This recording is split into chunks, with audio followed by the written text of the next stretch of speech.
നാം എല്ലാവരും ദിവ്യബലിയിൽ പങ്കെടുക്കുന്നവരാണ്.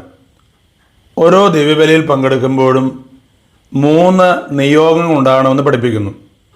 ഒന്ന്, നമ്മുടെയും ലോകം മുഴുവൻ്റെയും പാപപരിഹാരത്തിനായി. ഗലാത്യ 1:4. തിന്മ നിറഞ്ഞ യുഗത്തിൽ നമ്മെ മോചിപ്പിക്കേണ്ടതിന് നമ്മുടെ പിതാവായ ദൈവത്തിൻ്റെ അഭിഷ്ടമനുസരിച്ച് നമ്മുടെ പാപങ്ങൾക്ക് വേണ്ടി അവിടെ തന്നെ ബലിയർപ്പിച്ചു. നമ്മുടെയും ലോകം മുഴുവൻ്റെയും പാപപരിഹാരത്തിനായിട്ടാണ് ഈശോ ജീവൻ ബലി കഴിച്ചത്. വിശുദ്ധ ബലിയിൽ പങ്കെടുത്ത് അനുതാപത്തോടെ നാം പ്രാർത്ഥിക്കുമ്പോൾ അത് നമ്മുടെ പാപപരിഹാരത്തിന് കാരണമാകുന്നു. 1 പത്രോസ് 2:24. നമ്മുടെ പാപങ്ങൾ സ്വന്തം ശരീരത്തിൽ വഹിച്ചുകൊണ്ട് അവൻ കുരിശിലേറി, ഇത് നാം പാപത്തിന് മരിച്ച് നീതിക്കായി ജീവിക്കേണ്ടതിനാണ്. അവൻ്റെ മുറിവിനാൽ നിങ്ങൾ സൗഖ്യമുള്ളവരാക്കപ്പെട്ടിരിക്കുന്നു. രണ്ടാമത്തെ നിയോഗം ശുദ്ധീകരണ ആത്മാക്കൾക്ക് വേണ്ടിയാണ്. ശുദ്ധീകരണ ആത്മാക്കൾക്ക് ഒരിക്കലും അവർക്ക് വേണ്ടി പ്രാർത്ഥിക്കാൻ സാധിക്കില്ല.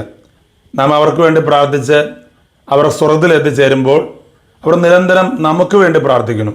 അങ്ങനെ നാം ആർക്ക് വേണ്ടി പ്രാർത്ഥിച്ചോ അവരെക്കാൾ നമുക്ക് ഉപകാരപ്രദമാകുന്ന ഒരു പ്രാർത്ഥനയാണ് ശുദ്ധീകരണ ആത്മാക്കൾക്ക് വേണ്ടിയുള്ള പ്രാർത്ഥന. മൂന്നാമത്തെ നിയോഗം നമ്മുടെ കുടുംബത്തിൻ്റെയും നിരവധി ആവശ്യങ്ങൾക്ക് വേണ്ടിയാണ്. ഫിലിപ്പി 4:19. എൻ്റെ ദൈവം തൻ്റെ മഹത്വത്തിൻ്റെ സമ്പന്നതയിൽ നിന്ന് യേശു ക്രിസ്തു വഴി നിങ്ങൾക്ക് ആവശ്യമുള്ളതെല്ലാം നൽകും.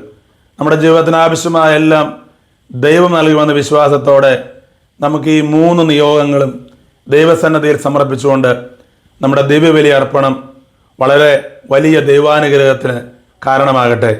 ഇതെല്ലാവരെയും സമൃദ്ധമായി അനുഗ്രഹിക്കട്ടെ. ആമേൻ.